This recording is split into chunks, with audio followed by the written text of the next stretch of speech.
Doesn't happen to me. My name is Ryan, and it's nice to be in the classroom because most of the time I'm not here.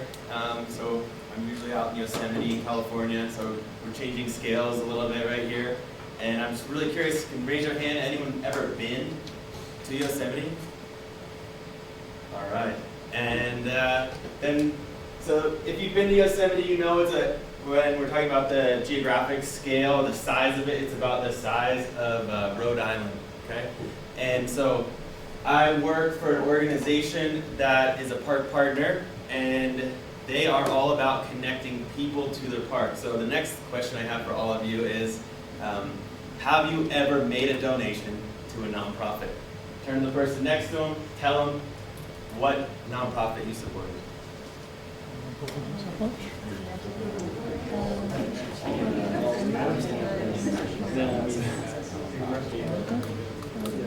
Okay, so can someone raise their hand and tell me who they donated to? KBT Community Radio. Okay, so you were donating to a local program. Anyone donate to something at another scale? Right, so something that works on a national or global issue. And I highlight this because everything I'm about to talk to comes from people like you who donate a tremendous amount of money to the Yosemite Conservancy, my employer. And so the projects that we are talking about in this social network are all funded by people just like you. And so that's kind of your connection to this story. If you want to contribute to the Conservancy, go to the webpage. So, moving on, social network analysis for resource management. There's the Conservancy logo, and there's our park partner. So we couldn't do what we do without the Park Service. That's our network. And we allow the Park Service to do things that they couldn't do without your money, without people's money. And so this is a way of approaching resource management from looking at the systems of people. And so what is a social network analysis? Has anyone ever heard of this term before, maybe in a public policy context? Maybe what context have you heard it in? Just examining decision making and social capital as a tool for decision making processes. Exactly, and so what was the issue or the topic? We were looking at agricultural decision making by rural farmers and how they're looking at their social networks and how that influenced choice of hybrid or local seed selection varieties or chemical versus organic fertilizers. Right, and so by studying these relationships with people, we can actually learn things about the impacts to the land. So it seems like it's a little abstract of an idea, but it is rooted in the actual practice of managing the resource. And so I'm going to explain who I'm working with in a moment. But part of a social network analysis, whether it's resource management or reproductive rights, whatever you're interested in for public policy, you're going to interview stakeholders. And then you're going to map and analyze your stakeholder network. And I'm going to explain how we do that. And then you take action. That's the great part of the social network analysis, is that your results really indicate your next steps, what you're going to do. And one thing that we're going to talk about is closing the triangle. So here's the network before I put the players in, but I started out here because these connections are what I'm interested in right here. All of those connections that move materials and that move information. If you were over in Zach's presentation, where they were doing a remediation project, and they were delayed because the materials showed up late. And that is, one of the things that you can examine through a social network analysis is what is creating those kind of blockages in your system. So what I have now today is something where these are just the length and the size of these arrows. It's totally arbitrary, but through social network analysis, you can kind of quantify the weight of those relationships and make some pretty cool maps. So what is my network? What are we doing over in Yosemite? We have the Yosemite ecosystem. It's been impacted by humans for thousands and thousands of years, by native practices, and then more recently by being a protected land, right? And so we have a lot of work to do correcting the mistakes of the past. And really it all comes down to the visitors, people like you, people who love Yosemite, Americans, Japanese, Germans, Koreans, whoever it is, people come from all over the world to Yosemite.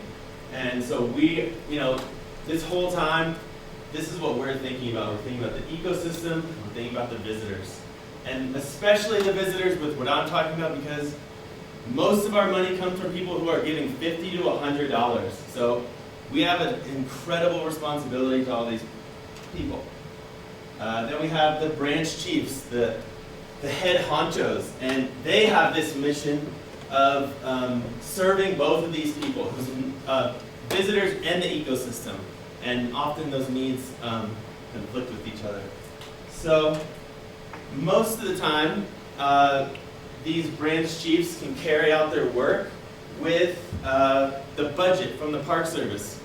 But when they want to do the extra projects, the reintroduction of species, or improve a trail, they come to the Conservancy. And so every year, they submit requests for funding. And so right now we have, I don't know, maybe I think 30 requests for 2016. And the annual funding cycle is, $6 to $11 million that they're asking for. And so we call it the margin of excellence that the Yosemite Conservancy with the projects team that I'm on to kind of find out what happened last year, where are we at with things that we did fund, and so how can we move forward if they're requesting another year.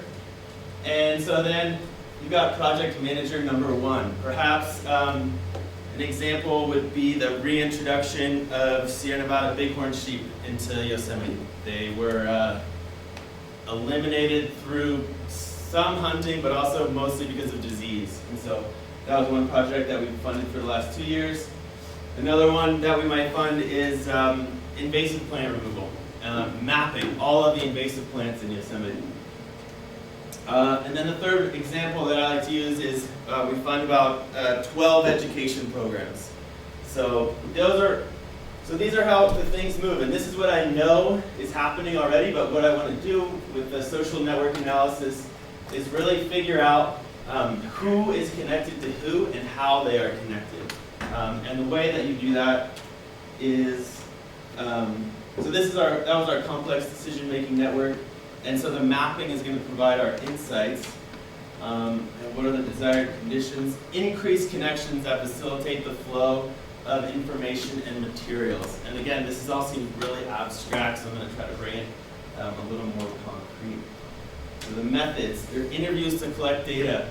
And the first step in a social network analysis might simply be to go to a project manager and say, who are the people that you work with on your YC grant project?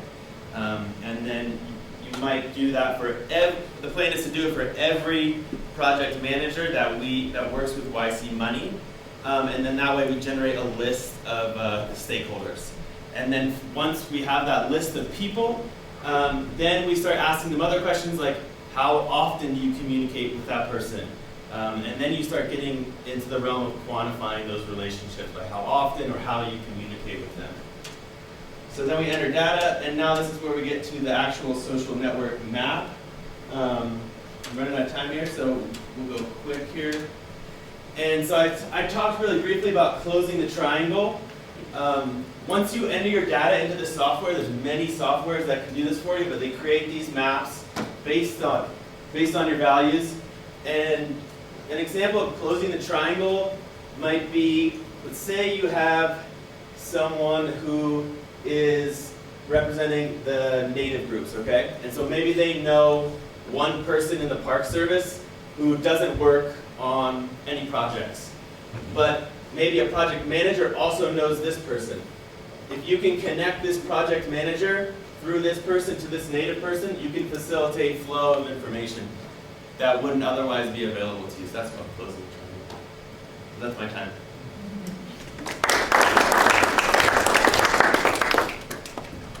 Any questions? Sam. Hi, Ronnie. Are you looking at any specific projects in terms of analyzing these social networks? And do those projects, are they already being implemented? Do they exist? Yeah, so my first idea, thinking about scales, is just to go for basically all the project managers who work with YC grant money, and then in the subsequent years post-school is to actually use this as an evaluation tool for specific projects. I'm not 100% sure how it's used as an evaluation tool, but I know it has that capability, so that would be like moving forward. So I admit I never did my homework when this would happen, but I remember when I brought out my tourists and I was just about to go to the entrance gate after 4 hours of driving up there that the Yosemite Conservancy people would be out there, the volunteers, would come up to my window and I'd give them some money, and I was just like, I just really thought they were originally from the park itself, from NPS, and that's why I was kind of more hesitant to give any money, because I was like, well, you guys are getting 3 million visitors a year, and everybody's taking in, and it seemed like, why should I give money to that? So I guess I never really put it together that Conservancy was really separate. It had nothing to do with NPS's budget, so I don't know. It's separate, but it's a network. We're all linked. So my office is in the planning and compliance trailer and so we are embedded in the Park Service because we've been around as a natural history association since the 30s, and the Yosemite Fund before that, or no, more recently. But it is a way to diversify your decision making, so it's not just the government, and I think a lot of people appreciate that. So I think maybe that's what you're hinting at. It's nice to hear that. How does the Anthropocene connect? Okay, so why am I using a social science tool to talk about resource management? And if you follow the thinking of the Anthropocene, it's that all natural environments are affected by human decision making, right? So in order to think about how we're going to affect the environment, we can't just think about restoration projects on the ground, although those are the basis of what we do. It's which projects get chosen and how well do they get carried out, and a lot of how well they get carried out and how they get chosen has to do with relationships of people. And so when we did the Strength Finder things, mine is a connector and a maximizer. So I like connecting with people. I go out and I talk to the project's managers. I learn what they're doing. And so that's why, does that answer your question about the Anthropocene? So you're saying the way certain projects that people want done are the ones that get funded, or like that? Yeah, that is definitely a huge part of it, and that's the world of the grant review committee to really make those final choices, which ones get funded in collaboration with the Park Service. But what I'm saying is when you actually get to the ground of carrying out these projects and avoiding the delays like Zach had that we have every year, because information simply isn't moving through your system, that we can find through social network analysis. You can find where those blocked flows of information are by the questions that say how often do you communicate with these various stakeholders. So you're going to find that people who are in high degrees of communication with others, so someone who's very strongly linked into the system, like this person right here, is high degree centrality, right? They're linked to a lot of people. This person, they're not working with anybody. And so you can visualize that in a really simple way. You might know that person, no one's working with them, but this is a way to actually visualize it. What's the most unlikely connection you've seen? You have anybody that's just the director of Park Service over all of Yosemite talking to certain people more than others, and how do you plan on, I guess, utilizing that?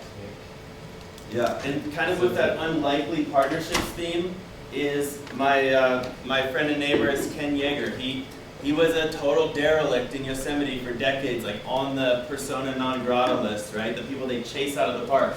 But eventually, he started picking up trash on the way to the climbing area because he was sick of it. And then he got his friends to help him do it, and now he's the founder of the largest volunteer effort in the Park Service called the Yosemite Facelift. Come out in September, pick up some trash, have fun. It's really fun. See you there.